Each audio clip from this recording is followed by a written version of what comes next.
Salam əziz dostlar. Bugünkü müzakirəmiz təhsil məsələlərimizlə bağlıdır. Bununla əlaqədar olaraq studiyamıza təhsil məsələləri üzrə ekspert Kamran Əsədovu dəvət etmişik. Xoş gəlmisiniz. Xoş gördük. Kamran müəllim, təhsil hər zaman aktualdır. Hər hansı bir millətin inkişafı birbaşa təhsillə əlaqəlidir.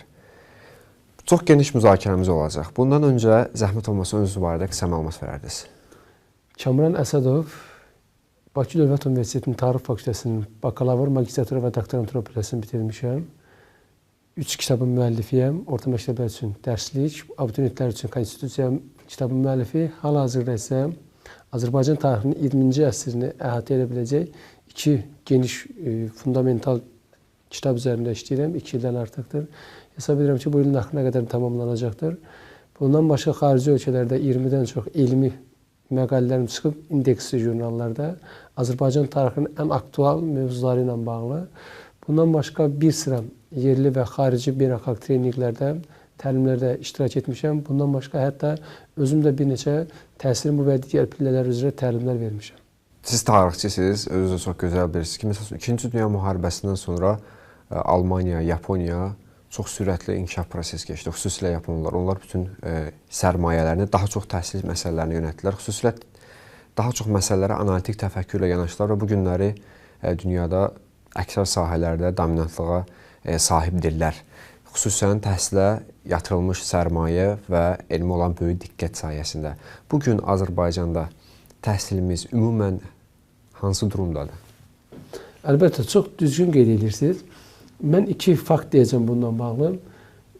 90-cı illərdə Dünya müharibəsinin il dönümü ilə bağlı Yaponiyanın və Almaniyanın baş nazirinə sual verdilər ki, siz hər 2 dünya müharibəsində məğlub oldunuz. Həm 1-ci dünya müharibəsində, həm 2-ci dünya müharibəsində. Baş nazirin ayrı-ayrılıqda cavablarını sizin nəzərinizə çatdırmaq istəyirəm. Almaniyanın baş naziri cavab verdi ki, əgər bugün Amerikanın prezidenti, qalib dövlətlərin rəhbərlərinin hər biri bizim maşınımıza minib işə gedirlərsə, ailələrini bizim maşınlarımıza etibar edirlərsə, deməli biz məğlub deyilik. Yaponiyanın baş naziri dedi ki, əgər Amerikanın qalib dövlətlərinin prezidentləri özlərinin xidməti telefonlarını bizim istifadə edib, istehsalata buraxdığımız avadanlıqlardan istifadə edirlərsə, onların istifadə etdiyi texnologiyalar, kompüter və bütün texnologiyalar bizim məhsulumuzdursa, deməli biz məğlub deyilik. Ola bilər ki, biz müharibədə məğlub kimi tarixə düşmüşük. Amma əslində biz qalibik. Bizim insan itkimiz əlbəttə ki, çoxdur. Bu cavab onu göstərir ki, sizin dediyiniz kimi, Azərbaycan da 90-cı illərdə müstəqilliyini əldə etdikdən sonraki dönəmdə yaranmış qeyri-stabil vəziyyət ən çox zərbəni təhsil sahəsinə vurdu. Çünki bizim Azərbaycan təhsili ümumilikdə özünün inkişaf dövrünü 20-ci əsrdə nə qədər bəyənməsək belə Sovetlərin qurulması ilə başladı. Çünki buna qədər bizdə daha çox dini təhsil öndə idi. İnsanların təhsil almağa meyli kifayət qədər az idi. Həmin dövrün statistik məlumatlarına görə ümumilikdə təhsil alan insanların sayı heç 1000 nəfəri keçmirdi. Yəni 1920-ci ilə qədər olan ümumi təhsil almış şəxslərimizin sayı 1000 nəfəri keçmirdi. İndi də o qədər böyük deyil. Yəni bugün Azərbaycan əhalisinin sayı 9 milyon yarımdan çoxdursa, onun cəmi 17% ali təhsil ala bilib. Yəni hər 1000 nəfərə düşən ali təhsillərimizin sayı 126 nəfərdir. Peşə təhsil almış şəxslərin sayı isə 1000 nəfərə nisbətdə 85 nəfərdir. Bu bütün dünyada ən aşağı göstəriciyə malikdir. Bugün qeyd etdiyim kimi Azərbaycan müstəqilliyi əldə etdi və təhsil sahəsində çox ciddi problemlər ortaya çıxdı. Çünki buna qədər biz yalnız Sovetlərin kadr hazırlığını həyata keçirə bilirdik və yalnız Sovet dövrünün kadr ehtiyaclarını təmin edə bilirdik. Azərbaycan müstəqilliyi əldə etdi və beynəlxalq rəqabətə davamlı kadrlara ehtiyacımız var idi. Bundan başqa əmək haqqının hesablanma qaydaları, təhsil müəssisələrinin idarə edilməsi ilə bağlı ciddi problemlər yarandı. Və məhz bu zaman Azərbaycan təhsilinə zərbə vuran yeni bir ciddi problem ortaya çıxdı. Bu da özəl ali təhsil müəssisələri ilə bağlı idi. Elə bir təsəvvür yaranmışdı ki, bir binası olan, partadan ibarət olan və bir qədər pulu olan hər bir şəxs universitet aça bilər. Və insanların sadəcə olaraq oraya yığıb vaxtların keçirilməsi ilə nəticələnə bilər. Təəssüflər olsun ki, 90-cı illərin sonunda bu geniş vüsət almışdı. və Azərbaycanda demək olar ki, hər bir küçədə bir özəl universitet fəaliyyət göstərdi və onlar hər hansı bir elm verə bilmirdilər, təhsil verə bilmirdilər. Nəticə olaraq diplom verdilər. Həmin təhsili olmayan, amma diplomu olan şəxslər istehsalata getdilər, əmək bazarına getdilər, müəllim işlədilər, bu və digər rəhbər vəzifələrdə işləməyə başladılar və onlar Azərbaycan təhsilinin sonrakı dövrdə inkişafına mane olmağa başladılar. Çünki özünün hər hansı bir bilik və bacarığı olmayan şəxslərdən fundamental bilik gözləmək mümkün deyil. Eyni ilə bu gün də biz əgər düzdür, növbəti dəqiqələrdə bundan bağlı danışacağıq. Test bilik vasitəsi deyil, sadəcə seçim üsuludur. Biz az bal toplayan və yaxud da ki, hər hansı bir ixtisas üzrə 0 bal toplamış şəxsdən o ixtisas üzrə bir mütəxəssis görə bilərmi? Əlbəttə ki, görə bilmərik. Ümumilikdə Azərbaycan təhsili bu günləri islahatlar yoluna gedir. Düzdür, Azərbaycan təhsilinin inkişaf dövrünü biz 1991-ci ildən sonra 3 dövrə bölə bilərik. Birinci bazanın formalaşdırılması idi. Yəni 98-ci ilə qədər. 98-ci ildən 2013-cü ilə qədər qanunvericilik bazanın formalaşması idi. 2013-cü ildən bu günə qədər isə tətbiq mexanizmini biz görməliydik. Təəssüflər olsun ki, biz bu islahatların nəticələrini hələ də görə bilmirik. Gördüyümüz sadəcə idarəçilikdə dəyişikliklərlə bağlıdır. Azərbaycan təhsili özünün beynəlxalq reyting siyasətində hələ də istənilən nəticəni ala bilməyib. Bizim ali təhsil müəssisələrimiz təəssüflər olsun ki, dünyanın beynəlxalq reyting siyasətində ilk 1000-liyə daxil ola bilməyiblər. Bundan başqa orta məktəb şagirdlərimizin bilik səviyyələri ölçülür PISA vasitəsilə və yenə də biz eynilikdə dünyanın çox aşağı yerlərində qərarlaşmışıq və mən hesab edirəm ki, 2009-cu ildən keçdiyimiz kurikulum standartları artıq 2016-cı il öz nəticəsini göstərməli idi. Təəssüflər olsun ki, 2016-cı ildə açıqlanmış nəticələr əvvəlki nəticələrdən daha da bərbad vəziyyətdədir. Bu onu göstərir ki, aparılan islahatları dayandırıb artıq nəticələrin üzərində işləmək lazımdır. Yəni, bu günlər Azərbaycan təhsili durğunluq dövründədir. Nə geriləmə var, nə də irəliləmə var. Artıq əgər biz islahatları dayandırıb, həyata keçirilmiş islahatların nəticələrini təhlil etsək, hesab edirəm ki, növbəti illərdə hər hansı bir nəticə gözləmək olar. Məsələ heç də hər zaman universitet, məktəb deyil. Hətta bir kəs mümkündür ki, məktəbdə oxumasın, yaxud da universitetdə təhsil almasın, amma mütaliəyə çox böyük həvəs olsun. Yəni, kimsə nə zamansa təhsil almayıbsa, hər hansı bir təhsil müəssisəsində o fərdi formada belə öz şəxsi mütaliələri, öz zəhməti sayəsində bilik əldə edə bilər, təhlil etmə qabiliyyəti yaxşı olarsa inkişaf edə bilər. Hətta Malala nümunəsi var dünyada. Malala xanımların, qadınların təhsillə doğru istiqamətində çox böyük işlər görür. Hətta Nobel mükafatına layiq görülmüş ilk xanımdır dünyada, özü müsəlman xanımdır. Xanımları təhsilə istiqamətləndirir. Sadəcə o təhsil anlayışı sanki yalnız biraz fikrimcə sxematik bir forma alıb. Elə bir ki, sanki insanın bir yerdə oturması, kimisə dinləməsi, bu getmir, nəsə bir problem var. Mənim fikrimcə başqa cür olmalı məsələlər. Aydındır. Bilirsiniz, Azərbaycanda təəssüflər olsun ki, bu məsələləri bir neçə hissəyə bölək deyil. Azərbaycanda ali təhsil almaq qızlar üçün sadəcə bir cehiz atributudur. Yəni, sən ali təhsillisənsə, deməli, sənin üstünlüyün var. Bilirsiniz, təhsil almaq hələ təhsildə olmaq demək deyil. Mən bunu deyim, mütaliə məsələsinə gəldikdə təəssüflər olsun ki, bu günləri bizim orta təhsil məktəblərimiz ali məktəblərə qəbul üçün kadr hazırlığını həyata keçirir. Bu gün bizim orta məktəblərdə istifadə olunan dərsliklərimiz şagirdləri əlavə mütaliəyə yönləndirə bilmir. Çünki orta təhsil məktəblərində istifadə olunan dərsliklərin informasiya yükü o qədər çoxdur ki, bunu istifadə edən şagirdin artıq əlavə oxum materiallarına vaxt ayıra bilmir. Əslində, dünya təcrübəsində dərsçilər kifayət qədər sadə və anlayışlı olur. İndi hissələrdən növbətisi mən deyim, məhz mütaliə ilə bağlı. Bu günləri orta təhsil məktəblərinin ibtidai siniflərində oxuyan şagirdlər müəllimlərin onlara verdiyi tapşırıqları işləmək üçün evə gəlirlər, evdə valideynlər onlara kömək eləyə bilmir. Çünki həyata keçirilən islahatlar nəticəsində nəsillər arasında zəncir qırılıb. Yəni, bizim belə deyək, 10 il, 15 il bundan əvvəl oxuduğum, öyrəndiklərimiz informasiya ilə hal-hazırda bu gün orta məktəblərdə istifadə olunan dərsliklərdəki informasiya bir-birindən əlaqəli deyil. Yəni, bu zaman valideyn məcbur olur, övladının tapşırığını yerinə yetirə bilmədiyinə görə onu repetitor yanına göndərir. Yəni, bu gün bizim dərsliklərimiz sanki şagirdləri repetitorğa yönləndirir. Və onlar da təsəvvür edin, rayonun, şəhərin, hətta Bakının bir tərəfindən digər tərəfinə repetitor yanına, müəllim yanına gedirlər. Və bu zaman yolda vaxt itirirlər, fiziki yorğunluqları ortaya çıxır. Biz buna görə də onlardan hər hansı bir mütaliə gözləyə bilmərik. Ali məktəbə gəlincə, Mən bayaq qeyd etdiyim kimi ali təhsilin bütün pillələrini bitirmişəm. Yəni həm bakalavr, magistratura və doktorantura. Mən 9 il ərzində hesab edirəm ki, öyrəndiklərimi 2 il ərzində kitabxanada daha rahat şəkildə öyrənə bilərdim. Çünki burada Azərbaycanın ali təhsil müəssisələrinin verdikləri bilik və savad da yetərincə deyil. Çünki bizim ali təhsil müəssisələrimizdə olan dərs proqramları, tədris materialları, dərsliklər hələ də 80-90-cı illərin Sovetlərin dövründən qalmış informasiyadır.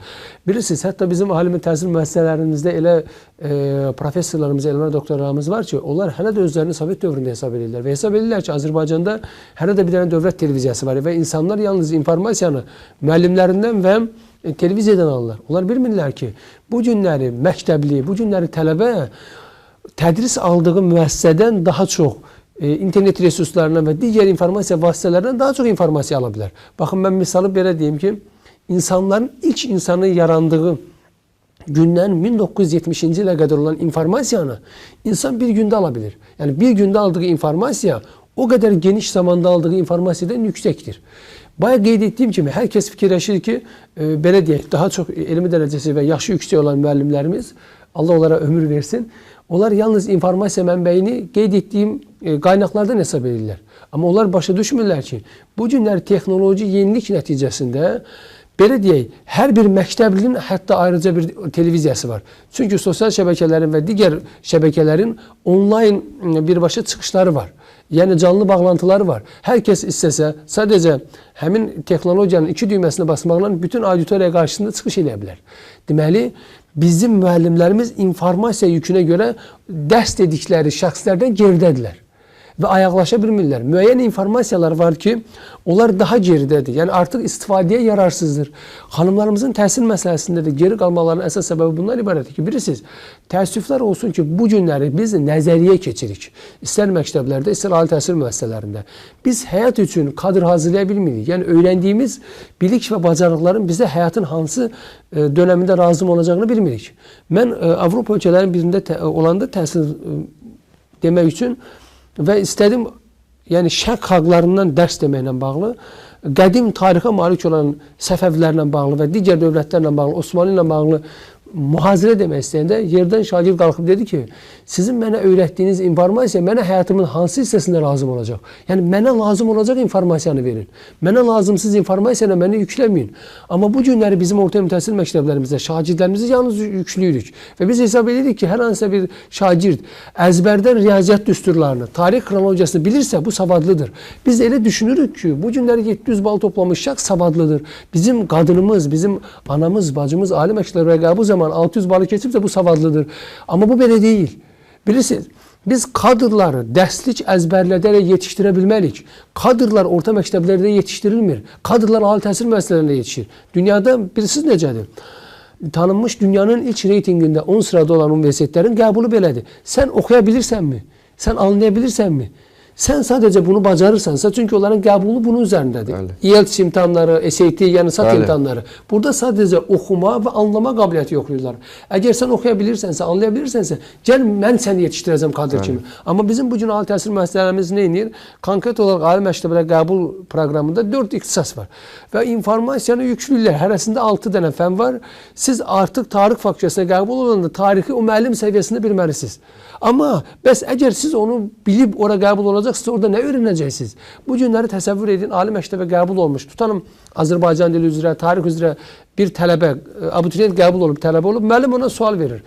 Və şagird tələbə sualı bilməyəndə deyir, sən bilmirsən. Axı, o ora öyrənməyə gəlib. Bəli. Amma təəssüflər olsun ki, bizim ali təhsil müəssisələrimiz hazır kadr istəyirlər. Kadr yetişdirə bilmirlər. Məhz xanımlarımızın da bu günləri Azərbaycanda təhsil alan xanımların sayı təəssüf ki, dünya statistikasından aşağıdır. Və hələ də son Tarif Şurası ilə Dövlət İmtahan Mərkəzinin birlikdə qəbul etdiyi imtahan qiymətləri də gələcəkdə bu sahədə daha da geriləməyə gətirib çıxarılacaq. Çünki bizim regionlarımızda həmin qəbul imtahanlarını ödəyə biləcək valideynlər azdır. Çünki qəbul imtahanında iştirak edənlərin 64%-i, indi rəqəmi konkretləşdirib deyim, 2016-cı ildə ali təhsil müəssisələrinə qəbulda 85 min nəfər iştirak eləmişdi. 60 min nəfər keçid balını toplaya bilməmişdir. Təsəvvür edin, onlar indi imtahanlarda iştirak eləməyəcək və onların 40%-i xanımlar idi. Təsəvvür edin, onlar ümidli idilər. Ümumilikdə bu prosesə qoşulmağın özü onlara həm mənəvi, həm də psixoloji təsir göstərir. Və bu həm də şagirdlərin təhsildən yayınmasına, xanımların təhsildən yayınmasına gətirib çıxaracaq. Təəssüflər olsun ki, artıq biz 2017-ci ildən təmayülləşməyə keçəcəyik və bəzi orta məktəblərdə 11-lik təhsil ləğv olunacaq. Və xanımlarımızın da təhsildən yayınmasına mənfi təsir göstərən məsələlərdən biri budur. Mən bu fikrimi onunla tamamlamaq istəyirəm. Bizim çox dəyərli bir ziyalımız Hacı Zeynalabdin Tağıyevin məşhur bir fikri var ki, siz bəlkə də bir kişiyə, bir bəyə təhsil verəndə bir atıya təhsil vermiş olursunuz. Amma bir xanıma təhsil verəndə bir anaya təhsil vermiş olursunuz, bir övlada təhsil vermiş olursunuz, bir nəslə təhsil vermiş olursunuz. Çünki bilirsiniz, bu günləri bizim uşaqlarımız daha çox atadan çox ananın yanında olur. Ona oxumağı, ona gigiyenik qaydaları bunlar bilməlidirlər. Təsəvvür edin, bunu əsaslandıraq. Bu günləri bizim xanımlarımız heç olmasa oxumağı bilməsələr, minimum biliklərə malik olmasalar, onlar övladlarına səhv dərman verə bilərlər. Aydın oldu mu? Onlar qidalanmanı düzgün edə bilməzlər. Bu ciddi fəsadlara gətirə bilər. İndiyə qədər müzakirəmizi bir nəzər yetirmək istəyirəm. Ümumiyyətlə, əgər nəticəmiz varsa, bunun səbəblər silsiləsi var. Heç zaman adətən bir nəticənin bir səbəbi olmur. Bugünkü müzakirəmizə məlum olur ki, xanımların təhsildə olmağı çox böyük əhəmiyyət kəsb edir. Əgər biz istəyirik ki, Azərbaycanımız inkişaf etsin, eyni zamanda digər toplumlara da faydalı bir vətəndaş, insan olmaq istəyiriksə, burada təhsil mühümdür. Təhsildə də xanımın, ananın, qadının rolu danılmazdır. Bu birinci amil. İkinci amil ondan ibarətdir ki, bir çox hallarda xüsusilə texniki fənlər tarix elmi kimi tədris olunur. Yalnız məlumat verilir. Keçən dostlarla müzakirə zamanı çox gözəl bir yanaşma ortaya qoyuldu ki, bəs sizə izah olunmalı ki, bu telefonla siz əlaqə saxlayırsınızsa, bu proses necə baş verir?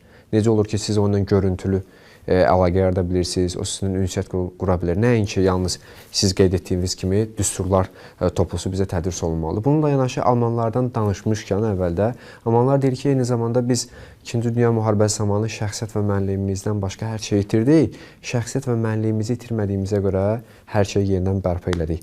Bizim yanaşmalarımızdan biri də bundan ibarətdir ki, təhsil elmlə yanaşı, xüsusilə xanımların təhsildə olarkən, burada mənəviyyət amili çox böyük əhəmiyyət kəsb edir. Yəni, şəxsiyyətli insanın həyata baxışı, yanaşması daha fərqlidir və gözəl nəticələr bu halda daha çox götürmək mümkündür və bir çox hallarda bunun şahidi oluruq. Eyni zamanda mən müzakirələr zamanı belə bir nəticə ortaya qoyulmuşdur. Siz də qeyd edirsiniz ki, 9 illik təhsilimi 2 ildə əldə edə bilərdim. Əgər biz həqiqətən də repetitorlar vasitəsilə, biz repetitorlara təşəkkür edirik. Yəni, onların bizim üzərimizdə zəhməti var. Azərbaycan təhsili qeyd etdiyimiz kimi bu günləri çox borcludur onlara.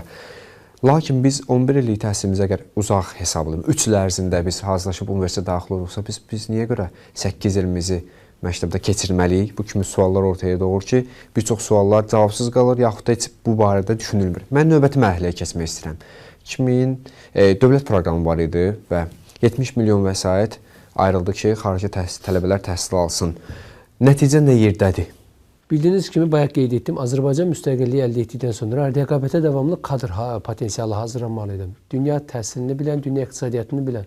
Və buna görə də Azərbaycan Respublikasının Prezidenti İlham Əliyev 2006-cı ildə sərəncam imzaladı. Sərəncama görə 2007-2015-ci illərdə 5000 nəfər Azərbaycan gənci dövlət büdcəsinin vəsaiti hesabına beynəlxalq reyting siyasında olan universitetlərdə təhsil almalıdır. 2015-ci ildə qəbul nəticələri artıq bitdi və məlum oldu ki, 5000 nəfərin göndərilməsi nəzərdə tutulan xarici təhsil proqramı 3100 nəfəri oxumağa göndərdi, maliyyələşməyə. Öz dövlət büdcəsi ilə təhsil almağa göndərdi. Və burada kifayət qədər xoşagəlməz hallar ortaya çıxmağa başladı. Təhsil alan artıq ilk məzunların, belə deyək ki, oldu ilk məzunlar 2012-2013-cü tədris ilində və indiyənə qədər bitirmiş şəxslərin yalnız 330 nəfəri ölkəyə gəlib və onların da 150-si sonradan yenə xarici ölkəyə üz tutublar. Bunun ən ciddi məsələlərdən biri maliyyə vəsaitidir. Bildiyiniz kimi 2016-cı ilə qədər dövlət büdcəsindən məhz bu proqramda maliyyələşməsi üçün 70 milyon manat vəsait ayrılıb. Və son məzunun da 2021-ci ildə olacağını nəzərə alsaq, bu vəsaitin gələcəkdə daha da artacağı danılmaz faktdır.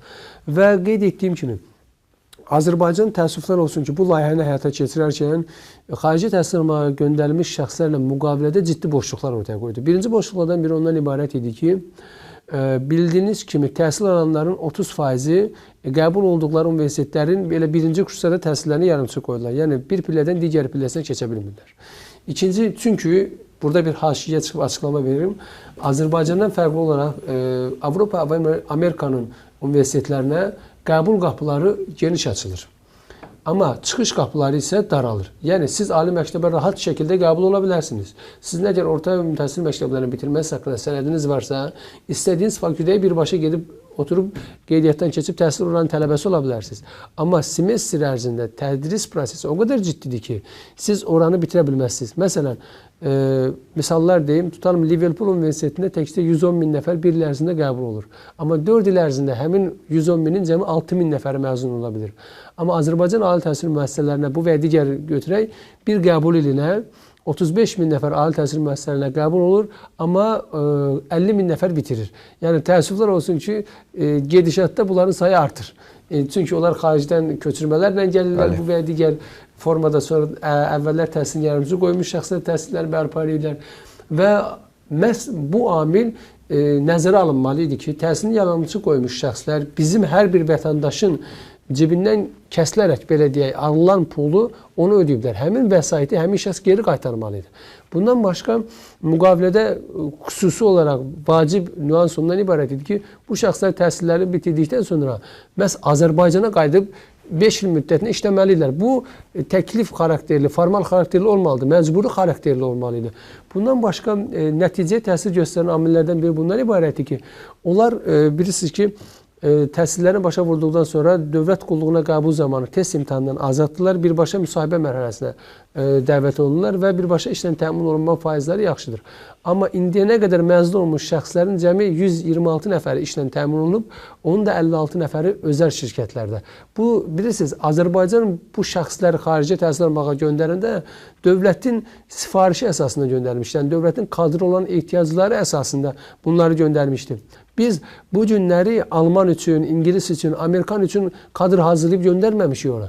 Biz onu Azərbaycanın tələbatlarını ödəmək üçün göndərmişik. Biz bu günləri səhiyyəmizdən narazıyıq. Çünki dünyada qəbul edilmiş son yenilikləri bilmirlər. Deməli, həmin şəxslər gəlməli idi. Biz iqtisadiyyatımızda 2 dənə ciddi devalvasiya yaşadıq. Hələ də iqtisadi durumumuzda müəyyən problemlər var. Məhz bu sahə üzrə biz bunları göndərmişdik ki, getsinlər təhsil alıb gəlib bizi bu vəziyyətdən çıxarsınlar və rəqabətə davamlı iqtisadiyyat formalaşdırsınlar. Biz nanotexnologiyalarla bağlı kadr hazırlığı göndərmişdik ki, bunlar getsinlər gəlib bu sahəni inkişaf etdirsinlər. Robot texnologiyalarla bağlı, elektrotexnikalarla bağlı göndərmişdik ki, bunlar gəlsinlər, amma gəlmədilər. Deməli, bunlarla imzalanmış ikitərəfli müqavilələrdə məcburi tələblər qoyulmalıydı. Təəssüflər olsun ki, bu günləri onların maliyyələşməsini və geri qayıtmamalarına təsir göstərən məsələlərdən biri də əmək haqqı məsələsidir. Yəni, təsəvvür edin, bu günləri Qərbi Avropada təhsil almağa göndərmiş şəxslərin hər birinə ay ərzində 1500 evro təqaüd ödənir. Yəni, 3000 manat təqaüd göndərilir onların yaşaması üçün.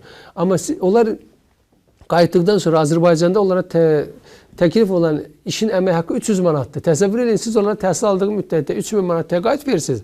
Qayıdıb gəlindən sonra deyirsiniz ki, sən 300 manatda işinə. Əlbəttə, bu və ya digər məsələlərdən, vasitələrdən istifadə edib geri qayıtmayacaq. Çox təşəkkür edirəm maraqlı müzakirəyə görə. Ümid edirəm ki, növbəti verilişlərimizdə də sizlə fərqli mövzularda müzakirələrimiz olacaq. Minnətdaram sizə. Əziz tamaşaçılar, dəyərli vaxtınızı ayırıb bizi izlədiyinizə görə sizə təşəkkür edirəm. Bizim əsas yanaşmamız bundan ibarətdir ki, biz həqiqətən inkişafa nail olmaq istəyirik və bu inkişafa nail olmaqda təhsil əvəzsiz, hətta bəzən məqsəddir. Təşəkkür edirəm.